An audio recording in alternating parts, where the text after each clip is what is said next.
It was taken in 1858 in Oxford, England. A girl sits against a rough stone wall, her back pressed into it as though she is trying to disappear into the stone itself. She is wearing a dress that has slipped from one shoulder, a detail that was not accidental. Her arms hang at her sides. Her chin is tilted upward. Her eyes look directly into the camera with an expression that no 7-year-old child should have been coached into wearing.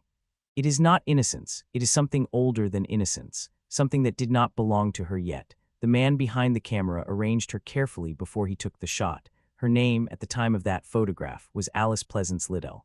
She was the daughter of Henry Liddell, Dean of Christ Church College. She had 2 sisters, a brother, a mother who managed the social architecture of an Oxford household with the precision of a general.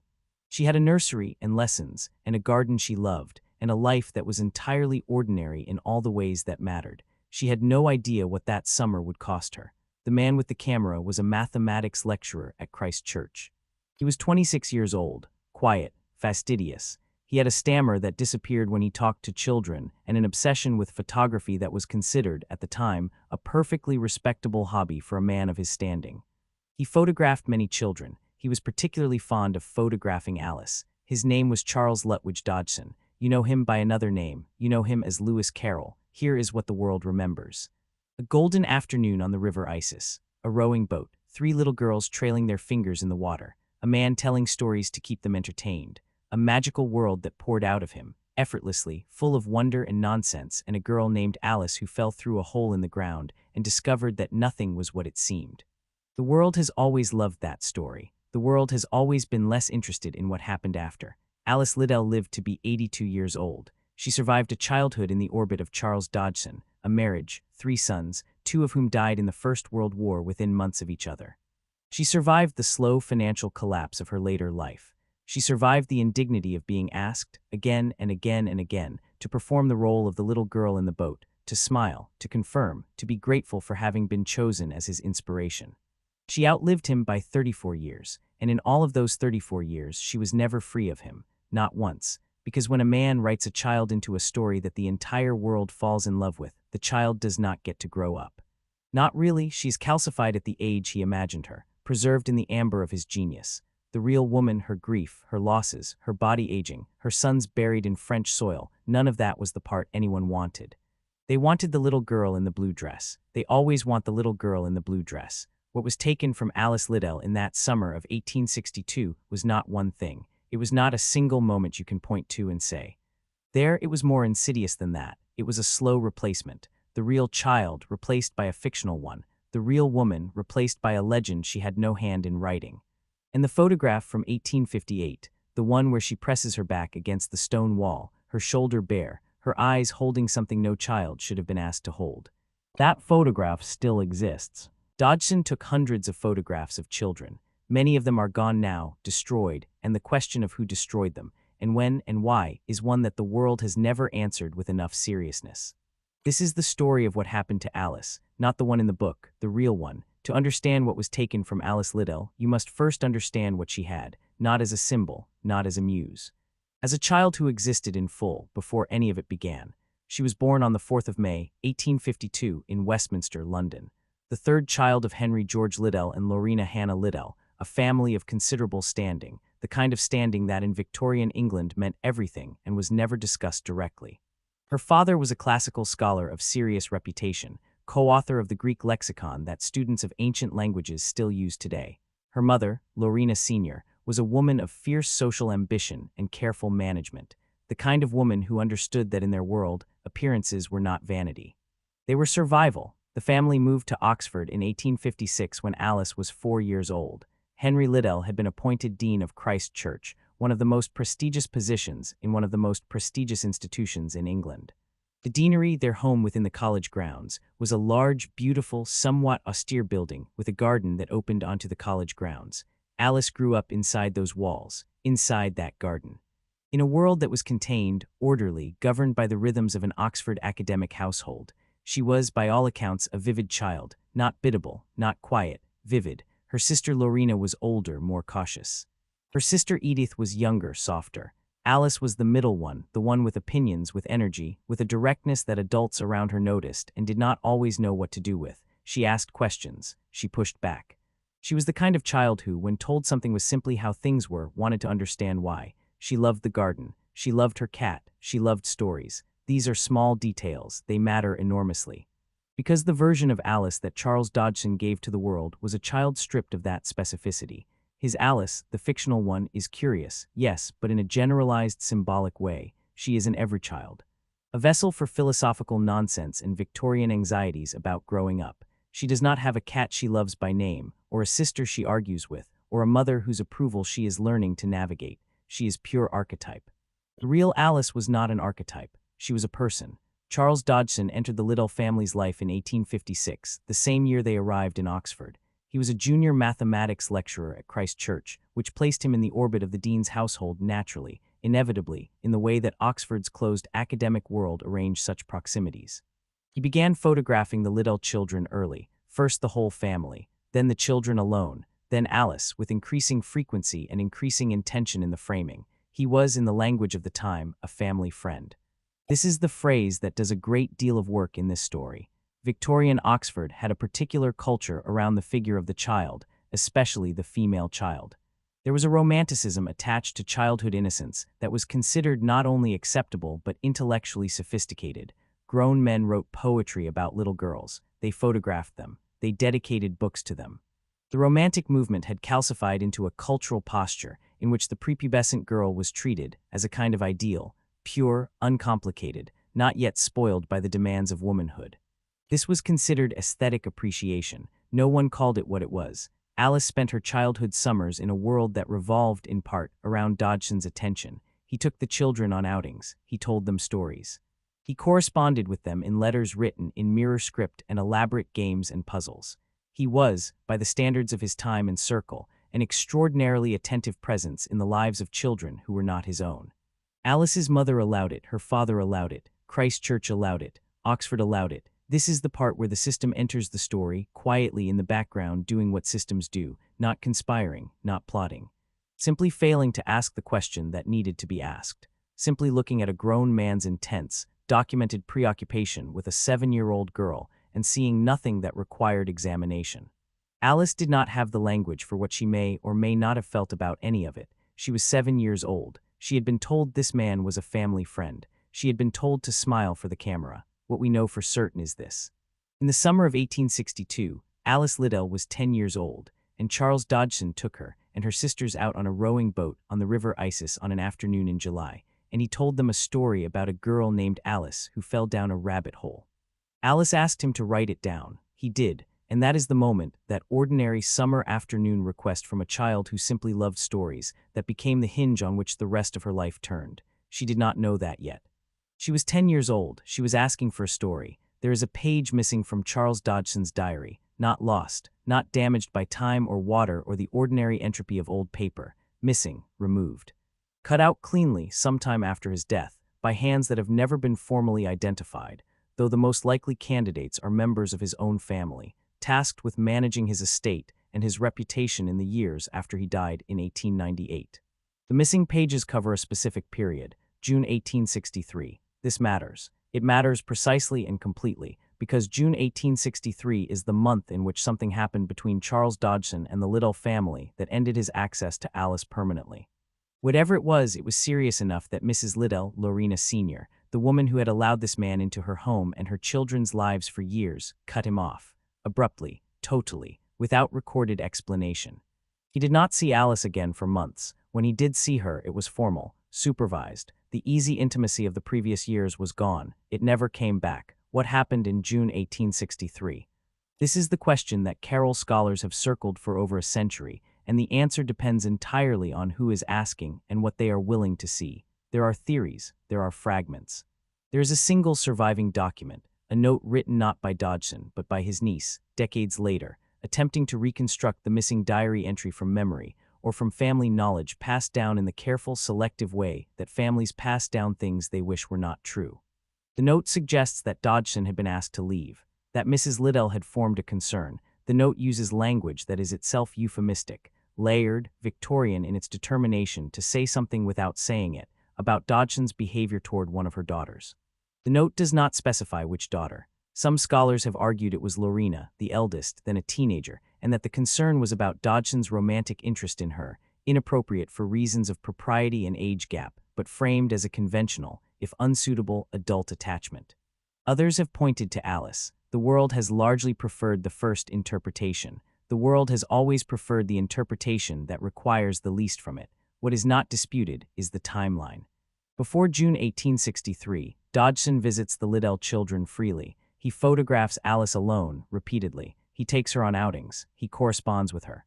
He is writing the story she asked for, the underground adventure, the falling girl, the world of impossible logic, and he is writing it for her, dedicated to her, shaped around his idea of her. After June 1863. The door closes. Mrs. Liddell destroys the letters Dodgson had written to Alice, every one of them. We know they existed because Dodgson references them in his own diary, but they are gone, deliberately, completely gone. A mother who understood that paper was evidence and decided that in this case there should be none. Think about that decision. Think about what a woman in 1863 would have had to weigh before making it. The social cost of accusing a respected Oxford academic, the impossibility of the language she would have needed, the fact that no framework existed, legally, socially, institutionally, that would have taken her concern seriously even if she had voiced it publicly. She could not name what she feared. She could only remove her children from it. So she burned the letters and she closed the door, and she never explained why to anyone in any document that survives. Dodgson finished the manuscript in 1864. He gave Alice a handwritten, illustrated copy, Alice's Adventures Underground, and inscribed it to her as a Christmas gift. He presented it to her directly, in person, which means that whatever Mrs. Liddell's concerns had been, they had not resulted in total severance, just reduction, just distance. Just the careful management of proximity that a Victorian mother could impose without being asked to explain herself. Alice received the book. She was 12 years old. She held in her hands the story she had asked for, written in the hand of the man her mother had quietly, permanently decided she needed to be kept from. We do not know what she felt. No one asked her. The published version, Alice's Adventures in Wonderland, released in 1865 with illustrations by John Tenniel, was an immediate, consuming success. It remade the landscape of children's literature. It made Charles Dodgson, writing as Lewis Carroll, one of the most celebrated authors in England. Alice Liddell was 13 years old when it was published. Her name was not on the cover. Her name was not in the acknowledgments. She was the inspiration. Everyone who knew Oxford knew she was the inspiration, but she was not named. She existed in the text only as a fictional child, a composite, a symbol. The real girl had been absorbed into the story and then quietly set aside. The world bought the book in enormous numbers. The world did not wonder what the real Alice thought about any of it. She was 13. She was already learning that her role in this story was to be the story, not to tell it. Not to tell it. Alice Liddell grew up. This was, in a sense, the first complication. The world that had been built around her, the world of the book, the legend, the golden afternoon on the river, had no architecture for a girl who aged. Carroll's Alice was permanently 10 years old, permanently falling, permanently curious in that unthreatening, undemanding way that made adults feel safe. The real Alice turned 13, then 15, then 17. Her body changed. Her voice changed. The directness that had made her vivid as a child became, in a Victorian young woman, something that required management. She was being prepared for marriage. This was not a choice. It was a program. Girls of Alice's class and position in 1860s Oxford existed within a system that had one primary objective function: to move them, intact and presentable, from their father's household into a husband's. Everything, her education, her accomplishments, her social conduct, the careful curation of which men she spent time with and under what supervision, was oriented toward that single outcome. She had no say in the program. No one had asked her if she wanted one. Dodgson did not disappear from her life entirely. This is the part that requires sitting with. He remained at Christ Church. He remained in Oxford. He remained for the rest of his life in the city where Alice grew up, married, raised her children, buried her sons, and grew old. There was no clean severance, no geographical escape. The man who had photographed her at 7, who had written her into permanent childhood, who had been removed from her life by a mother who never explained why, he was simply always there, in the background. Part of the architecture of the place she lived. He continued to correspond with her, occasionally, over the years. The letters that survive are formal, careful. The easy intimacy of the earlier years is absent, but he kept writing. He always kept writing. At 18, Alice was presented at court. This was the ritual threshold, the moment a girl of her class was officially made available. She was, by accounts of the time, striking. Dark-haired where his fictional Alice was imagined blonde, self-possessed in a way that made people notice her. She moved through the social season with the competence of someone who had been trained for exactly this and felt, underneath the training, something more complicated than gratitude. There were suitors. One of them was Prince Leopold, the youngest son of Queen Victoria. Leopold was 20 years old, artistic, gentle, intellectually serious in a way that made him something of an outlier in his family. He was also hemophiliac. His health was precarious, his life circumscribed by the constant threat of an injury that in another body would mean nothing. He and Alice met through Oxford social circles. He studied at Christ Church. He named his first daughter Alice. Whether there was something real between them, whether Alice felt something, hoped for something, whether the possibility of that life briefly opened in front of her like a door, we do not know with certainty. What we know is that nothing came of it. A dean's daughter did not marry a prince. The class architecture of Victorian England, which appeared in certain social settings to be permeable, was in fact a wall. Leopold married someone appropriate. Alice married someone else, one more door, closed before she reached it. In 1880, Alice Liddell married Reginald Hargreaves. He was a cricketer, a landowner, handsome in the uncomplicated way of men who have never needed to be anything other than handsome. He was not Leopold's intellectual curiosity. He was not dangerous. He was suitable, and suitability was what the program had always been building toward. She was 28 years old. She became Alice Hargreaves. She moved to Cuffnells, the Hargreaves estate in Hampshire, a large, beautiful house set in grounds that were everything an English country estate was supposed to be. She became a wife, then a mother, 3 sons. Alan Leopold named, perhaps, for the man she had not been permitted, and Carl. She managed the household. She raised the children. She performed the role she had been assigned with the precision and competence that her upbringing had installed in her. And still in the background, always in the background, the book, Alice's Adventures in Wonderland, did not fade. It grew. It translated into dozens of languages. It generated stage adaptations, illustrations, cultural references that multiplied and spread across the latter half of the 19th century like something alive.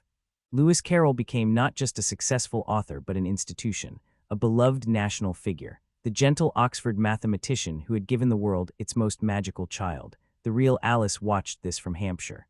She watched the fictional version of herself become more real in the world's imagination than she was. She gave interviews occasionally. She was asked always about the book, about the afternoon on the river, about what it had been like to know him. She answered carefully, consistently, with the practiced composure of a woman who had long ago understood that this was what the world wanted from her, and that wanting anything different was not a luxury she was permitted. No one asked about her sons. No one asked about Cuffnells. No one asked what she read or what she thought about, or whether she had ever wanted something entirely her own. She was Alice. That was enough for them. Then the war came. The First World War arrived in 1914, and it took from Alice Hargreaves what it took from a generation of English mothers, her children. Alan, her eldest, was killed in action in 1915. Leopold, her second son, died in 1915 also. 2 sons, the same year. The grief of that is not something that can be adequately framed in the language of narrative. It simply sits there, a dead weight at the center of her life, immovable. She was 63 years old. She had 2 sons buried in French soil, and the world still wanted to talk about the afternoon on the river. The world still wanted to know what it had felt like to be the little girl in the boat. She answered. She always answered. Because what else was there to do? Because the machine of the legend had long since grown larger than her grief, larger than her losses, larger than anything the real woman contained. Because she had learned, over the course of 80 years, that the world had decided who she was in the summer of 1862, and no subsequent fact of her actual life, not her marriage, not her sons, not their deaths, not her own long survival, was going to change that.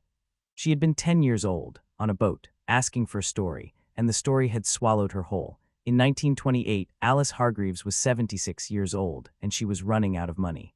Cuffnells, the estate, the grounds, the large, beautiful house where she had raised her sons and buried her grief and performed the role of Alice Hargreaves née Liddell for nearly 5 decades, was becoming impossible to maintain.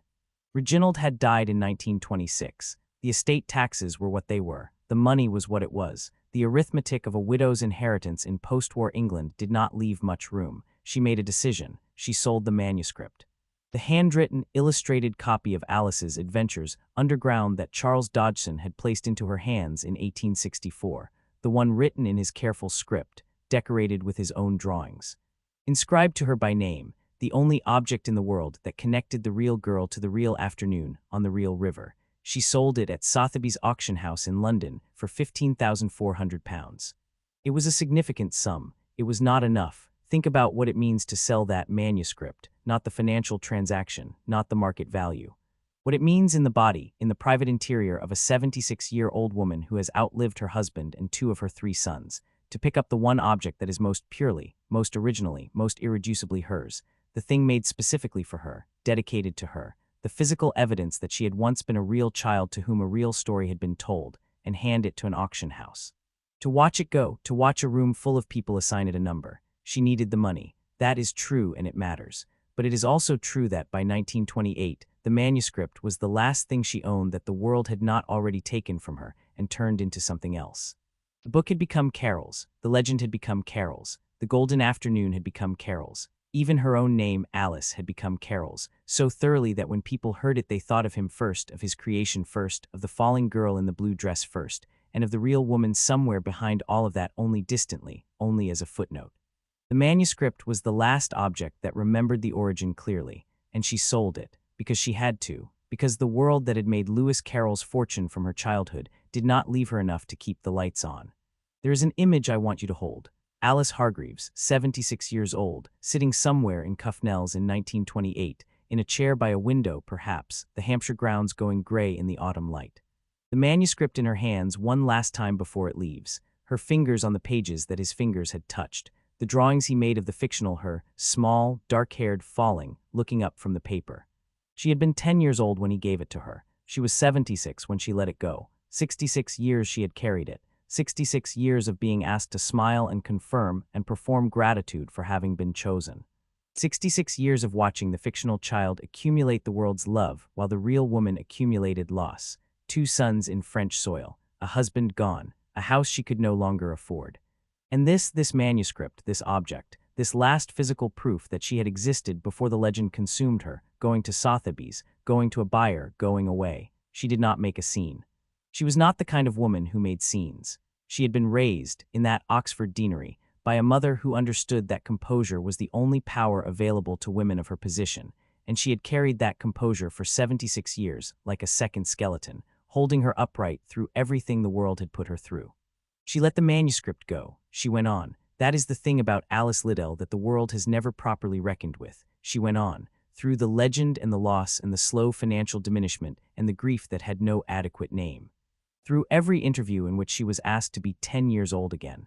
Through every celebration of Carol's genius that mentioned her only as the spark that lit his imagination, the passive recipient of his gift, the lucky little girl who happened to be in the boat. She went on, not because she was made of something harder than other women, not because she did not feel it, but because going on was the only option that had ever been made available to her. She had never been asked what she wanted, not once. Not by Dodgson, not by Oxford, not by the reading public that consumed the book in its millions, not by the journalists who interviewed her in her old age, not by the scholars who built careers on the question of where his genius came from. Not once did anyone sit across from Alice Liddell and ask, "What did you want your life to be?" She sold the manuscript. The room was quiet after.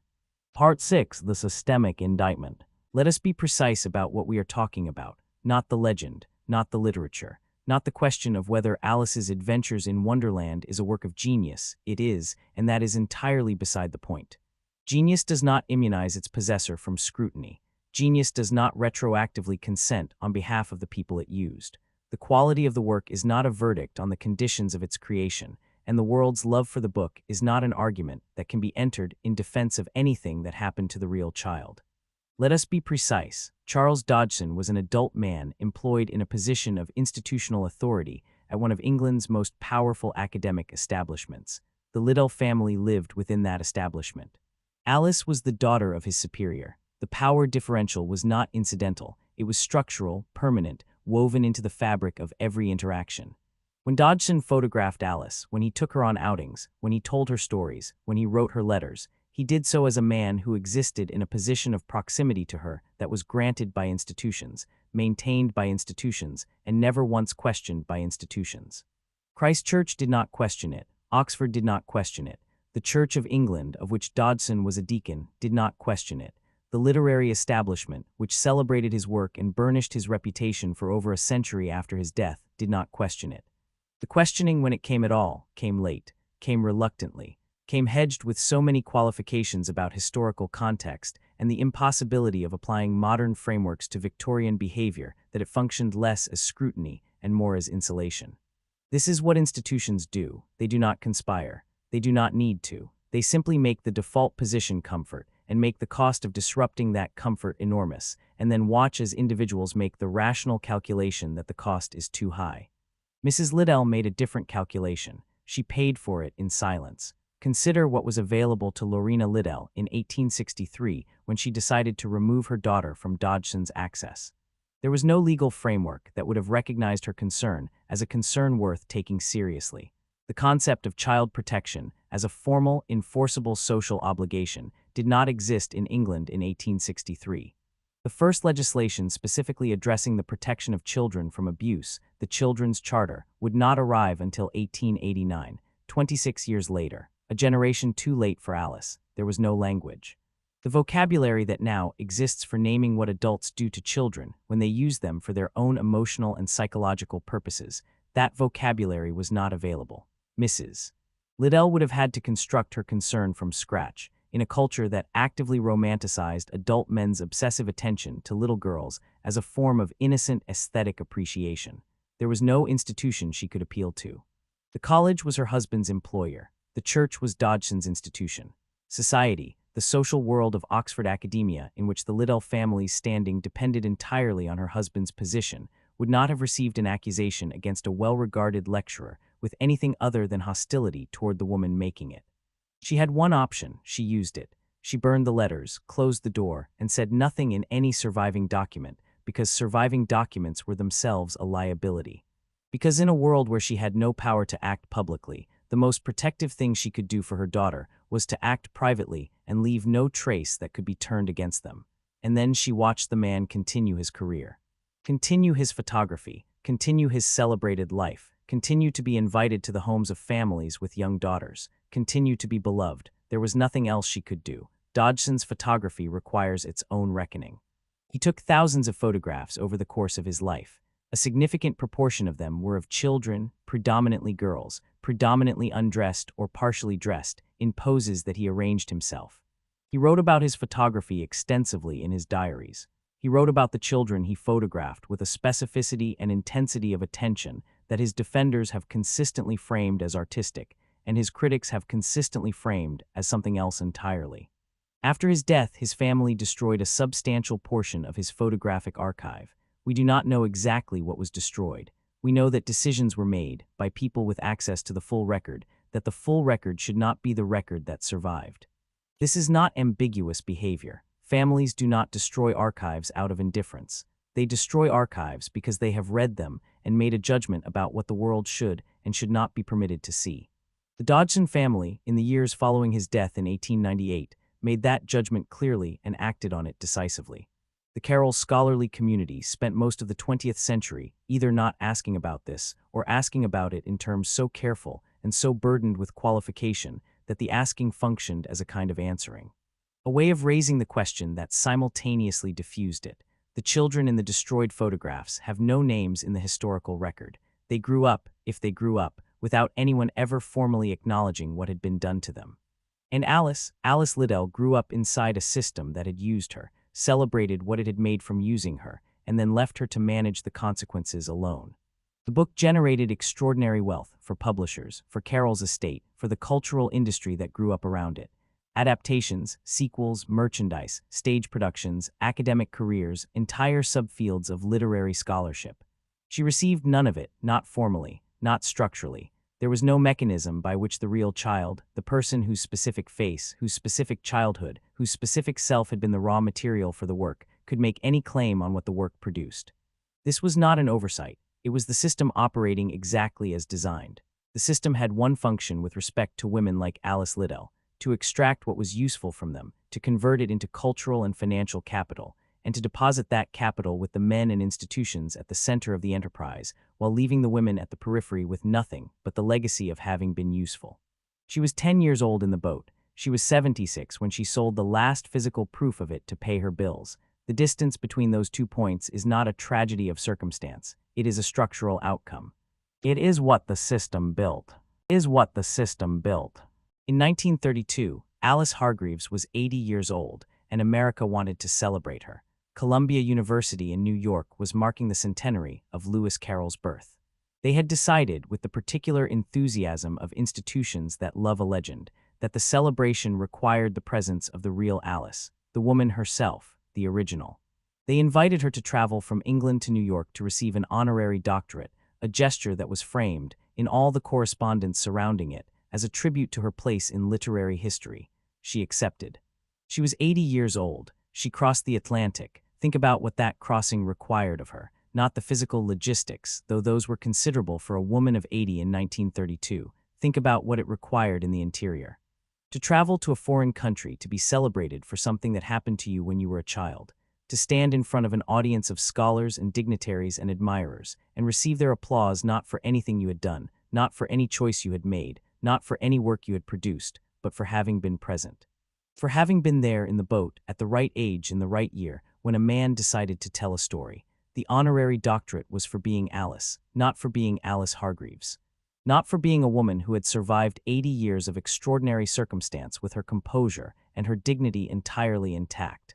Not for having raised 3 sons, 2 of whom she buried. Not for having managed a large estate through the financial devastation of the post-war years. Not for having carried, with grace and without public complaint, the weight of a legend that had never asked her permission. For being a child. For having been chosen. The visit was documented extensively. Photographs survive. Alice in New York, surrounded by admirers at literary luncheons and university ceremonies, performing the role one final time with the precision and composure that 70 years of practice had made second nature.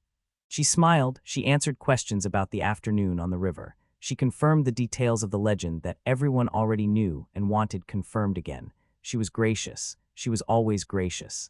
One reporter who interviewed her during the visit described her as remarkably composed for a woman of her age, as though composure at 80, after everything she had carried, was a surprise. As though they had expected her to have dissolved by now into something more manageable, more sentimental, more legibly emotional in the way that made audiences comfortable. She was not that. She had never been that. She returned to England in the autumn of 1932. She was tired in a way that the crossing had made physical, permanent, settled into her bones. The America trip had cost her something she could feel but could not name precisely. She had been celebrated, yes. She had been honored, technically, but she had been celebrated and honored as a relic, as an object of historical interest, as the last living connection to a legend that belonged, in every meaningful sense, to someone else. She came home to Westerham in Kent, where she had been living since Cuffnell's was sold, a smaller house, a quieter life. Her son Carl, the only one who had survived the war, visited when he could. The world, having celebrated her, largely went back to Carol. It always went back to Carol. She died on the 16th of November, 1934. She was 82 years old. The cause was recorded simply, as causes were recorded then: age, infirmity, the ordinary failure of a body that had carried its person as far as it could carry them. She died in Westerham, in the smaller house, quietly, in the way that people die when the world has already written the ending to their story and moved on. The obituaries called her Lewis Carroll's Alice, every one of them. Not Alice Hargreaves, not Alice Liddell, not the woman who had survived the death of 2 sons and the sale of everything she owned and 82 years of being asked to be 10 years old on demand. Lewis Carroll's Alice, his. In death, as in everything, she was defined by her relationship to him, and now the detail, the one I have been carrying through this entire script, waiting for the right moment to set down. After Alice died, her son Carl went through her belongings. The smaller house, the reduced circumstances, the careful, compressed remnants of a life that had once occupied a Hampshire estate, and before that an Oxford deanery, and before that the whole of a childhood that belonged, or should have belonged, entirely to her. Among her belongings, Carl found letters, not Dodgson's letters. Those had been burned by her mother in 1863, 70 years earlier. Those were gone. These were different letters. Letters that Alice herself had written, over the course of her life, that had been returned to her or never sent. Letters in which the real woman, not the legend, not the muse, not the gracious elderly lady receiving honorary doctorates, had written in her own voice about her own life. Carl read them, and then Carl made a decision about which of them the world should see. He was protecting her, perhaps. He was protecting the legend, certainly. The letters that survived are careful, composed. They reveal very little. The letters that did not survive. We do not know what they said. We do not know what she said, in her own hand, in her own words, in the private interior of a woman who had spent 82 years being someone else's story. We do not know because the people tasked with her memory made the same calculation that the people tasked with Dodgson's memory had made 30 years earlier, that some things were better kept quiet, that the world did not need to hear her in full, that the legend was more important than the woman. And so Alice Liddell, who had been arranged by a man when she was 7 years old, who had been written into permanent childhood without her consent, who had sold the last object that remembered her as she truly was, who had crossed an ocean at 80 to be celebrated for something done to her not by her, was silenced one final time. By the people who loved her, by the people who thought they were protecting her, by the same quiet, well-intentioned, devastating machinery that had been silencing her since before she had the words to object. Her voice, gone, again. Here is what survived. The book survived. It is currently one of the most translated texts in human history, sitting alongside the Bible and the works of Shakespeare in the hierarchy of documents that the world has decided matter permanently. It has never been out of print. It has generated adaptations in every medium that exists: stage, film, television, opera, ballet, graphic novel, video game, theme park attraction. It has been the subject of thousands of academic papers, dozens of biographies, entire university courses devoted to its language, its philosophy, its psychoanalytic dimensions, its place in the canon of English literature. Lewis Carroll's reputation survived. It survived the missing diary pages. It survived the destroyed photographs. It survived the questions that serious scholars began asking, with increasing directness, in the latter half of the 20th century about the nature of his relationship with Alice and with the other children he photographed and pursued with such documented, specific intensity. It survived because the book is beautiful, because the book is genuinely, undeniably extraordinary, and because the world has always found it easier to separate the art from the artist when the art is beloved enough and the victims are quiet enough and the passage of time is long enough that everyone implicated is safely dead. He survived. Even after death, he survived. Alice's manuscript, the handwritten copy she sold in 1928 to keep herself solvent, crossed the Atlantic during the Second World War under circumstances that read like something from the fiction it contained. In 1946, a group of Americans purchased the manuscript and brought it back to England as a gift to the British people, a gesture of transatlantic solidarity in the aftermath of war. The manuscript was presented formally, ceremonially, to the British Museum.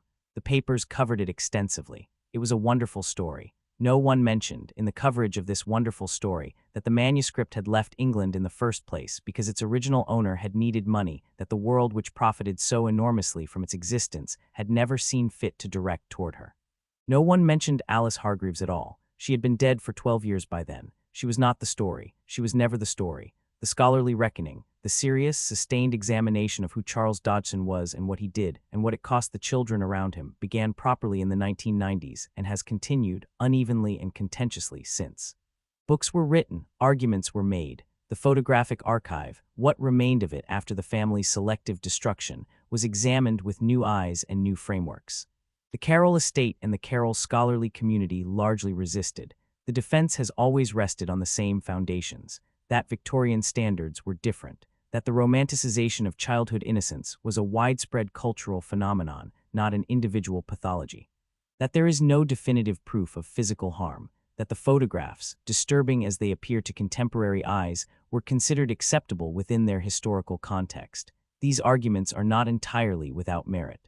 They are also not the whole truth, because the absence of definitive proof is not the same as the presence of innocence, because historical context explains behavior without excusing it, because the question of what Charles Dodgson did or did not do to Alice Liddell, in the specific, physical sense, is not the only question worth asking, and focusing on it exclusively allows the world to avoid the questions it can answer definitively. He used her without her consent, without her understanding, without any mechanism by which she could have refused. He took her childhood, her face, her specific self, and he built from it something that made him immortal. And she got nothing, not protection, not credit, not financial security, not the preservation of her own voice, nothing. There are things I want to say directly now. Alice Liddell was not the only child in Dodgson's orbit. She was the most famous, which is to say she was the most visible, which is to say she is the one whose story we can partially reconstruct from the fragments that survived the various acts of deliberate erasure performed by the people tasked with protecting reputations that they valued more than truth. The other children, the ones in the destroyed photographs, the ones in the letters that were not preserved, the ones who grew up in the latter half of the 19th century, carrying whatever they carried from their encounters with a celebrated Oxford mathematician who liked to photograph them without their clothes. Those children have no names in the historical record. They are gone completely. Not even a legend remained to mark where they had been. At least Alice had that. At least the world knows she existed. This is how low the bar is. This is what we are calling survival. In 1998, 100 years after Dodgson's death, Christ Church College held a commemoration. There were lectures. There were celebrations of his literary legacy. There were scholars from around the world gathered in the institution that had employed him, that had granted him the proximity to the Liddell family that made everything possible, that had never in its long and storied history formally acknowledged its role in what happened to a child who grew up within its walls. The commemoration did not include a formal acknowledgement of Alice Hargreaves. The institution looked at its own history and decided that the part worth commemorating was the genius, not the cost, and so, here is the final judgment.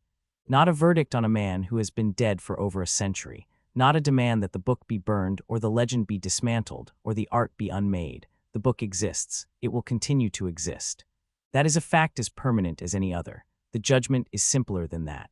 Alice Pleasance Liddell was a real child who became a real woman who lived a real life of genuine complexity and depth and loss. She had opinions and grief and desires and a voice that we know existed because people kept making the decision to silence it, and you do not silence things that are not speaking. She was not a muse. She was not a footnote. She was not Lewis Carroll's Alice. She was Alice Liddell, then Alice Hargreaves, a daughter, a mother, a widow, a woman who crossed an ocean at 80 and sold her most precious possession at 76 and buried 2 sons and kept going, kept composing herself, kept answering the questions about the boat and the river and the afternoon that belonged to his legend and not to her life. She deserved to be asked what she wanted. She deserved to have her letters kept. She deserved to die with her own name. They gave her none of it. The world looked away. This channel did not. If this story stayed with you, it should please subscribe to Old Money Talk. Every week we return to the women the world decided were not worth remembering. We remember them anyway. Leave a comment below with the name of a woman whose story you think has been buried. We are listening. We are always listening.